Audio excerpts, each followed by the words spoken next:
Bonjour. On va faire Bharadvajasana avec le bolster. Bharadvajasana, c'est une posture qui a été nommée après le sage Bharadvaja. Bharadvaja Asana. Bharadvaja Asana. Bharadvajasana. Et on a appris cette posture au début sur la chaise. Au tout début, on fait sur la chaise pour que ça soit plus abordable. Aujourd'hui, on va faire la posture classique sur un bolster. La posture classique est par terre. Si vous avez des problèmes de genoux, de hanches, d'aine, cheville, il faut comprendre ces problèmes, comment travailler avec ces problèmes avant de faire cette posture. Donc, je vous recommande de travailler Virasana. J'ai 3 installations différentes pour Virasana. Vous pouvez voir ça, trouver la vidéo pour Virasana. Et sinon, simplement faites avec la chaise. Okay? Donc, on s'assied au bord du bolster, Dandasana. Je suis vraiment au bord. Hein? Les cuisses ne sont pas sur le bolster, c'est juste les fesses. Et pour tourner vers ma droite, je plie les jambes vers la gauche. Donc, je ramène les 2 jambes et je les plie. Ça, c'est ma gauche. Je ne vais pas faire le miroir. Je me déplace un peu vers la gauche. Fesse gauche hors du bolster. La fesse gauche n'est pas sur le support. Observez que mon pied gauche pointe tout droit en arrière et il est au-dessus. Mon pied droit pointe vers la gauche et il est en dessous. C'est important d'être clair par rapport à droite et gauche. Ne pas se confondre droite et gauche. Et si vous avez besoin de faire comme ça, chaque fois que vous pensez droite, ça c'est la droite, ça c'est la gauche. Faites-le avec les mains pour ne pas faire n'importe quoi côté droite et gauche. Ça, il faut l'avoir clair. Il faut être clair. Droite, gauche. Ça, c'est un point de départ. Pied droit pointe vers la gauche et il est en dessous. Et je peux voir à peu près la moitié de mon pied droit. Okay? Ne vous asseyez pas sur le pied. Le pied droit est assez à l'extérieur et le pied gauche, je peux passer ma main entre le talon gauche et la hanche. Donc, je ne suis pas assise sur mon pied gauche non plus. Ok. Le pied droit. L'ischio-jambier droit est sur l'ischio-jambier gauche, pardon. L'ischio-jambier gauche est sur le talon droit, mais pas l'ischion. L'ischion, il se pose plus bas que le talon. Si cela crée une confusion, pause. Vous pouvez reculer et écouter ce que je viens de dire à nouveau. Ok? Parce que ça a du sens, mais il faut juste un moment pour l'intérioriser.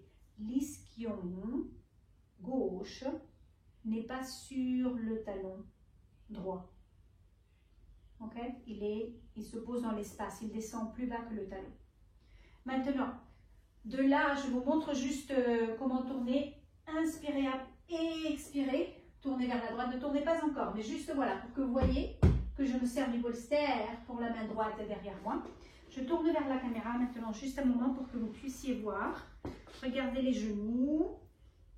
Les 2 genoux sur le même plan. Les 2 genoux sur le même plan. Et les fémurs, les os des cuisses parallèles. Ils sont à peu près parallèles. L'os de la cuisse droite est parallèle au bord de la couverture. Hein? L'os de la cuisse gauche est à peu près parallèle au bord de la couverture. Les genoux sont à peu près à la largeur des hanches. Et les 2 genoux, je me sers du bord là pour voir est-ce qu'ils sont sur les genoux sont sur le même plan. Ok? Là, vous pouvez voir mes hanches. Idéalement, les hanches sont à peu près nivelées. Ok? Si vous tombez sur la fesse droite, c'est parce que vous avez besoin de plus de hauteur sur la fesse droite. Je vous montre, si je n'ai pas assez de hauteur, sous ma fesse, ça c'est ma droite, hein. Souvenez-vous, votre droite à vous.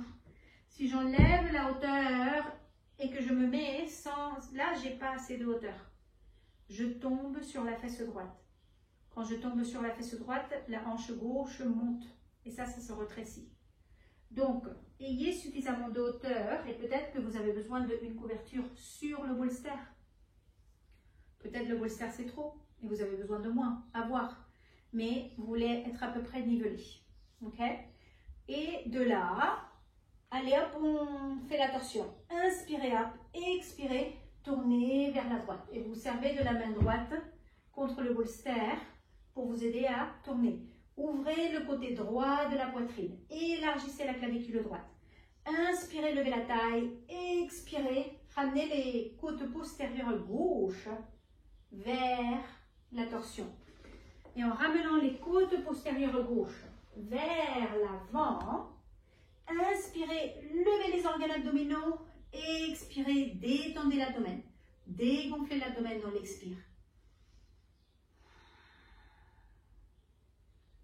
Et puis revenez, étirez vos jambes, Dandasana, juste un moment pour que tout se remette en place. Redressez les genoux, étirez les talons. Et puis jambes maintenant vers la droite. Jambes vers la droite, les deux pieds du côté droit du bolster. Et on se déplace pour avoir la fesse droite hors du bolster. La fesse droite hors du bolster pour qu'elle puisse se poser dans l'espace. Observez que les pieds soient bien placés. Donc vous avez le pied droit. Quel est votre pied droit? Vous pouvez faire comme ça pour vous dire « Ah ouais, ça c'est mon pied droit. » Il pointe tout droit en arrière. Jambe droite, Anvilasana. Jambe gauche. Le pied gauche, il est en dessous. La cheville droite est sur la voûte plantaire du pied gauche. Et le pied gauche, il pointe tout droit vers la droite. Les orteils vont tout droit vers la droite. Les genoux sur le même plan, les fémurs parallèles. Assurez-vous que les jambes ne vont pas dans tous les sens ou qu'elles ne sont pas trop serrées. Hein. Trouvez voilà, une bonne position des jambes, comme je vous ai dit pour le côté précédent. Et si je me retourne, vous pourrez voir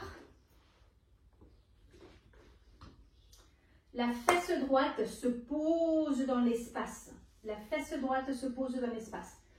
Inspire, hop, expire, on tourne vers la gauche. Allez-y, tournez vers la gauche. Inspirez, allongez le buste. Expirez, torsadez.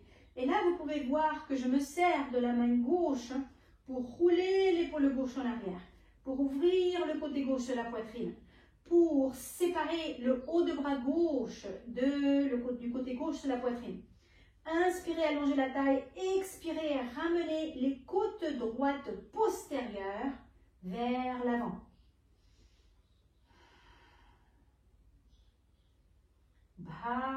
Bharadvaja est le nom du sage. Bharadvajasana. Et puis vous revenez, étirez les jambes vers l'avant. Dandasana. Et vous pouvez répéter ça 2 ou 3 fois. Et voilà, c'est une posture qui est très très bonne à faire pour mobiliser les épaules, le haut du dos. Si vous avez des soucis de cervical, ça peut être très utile.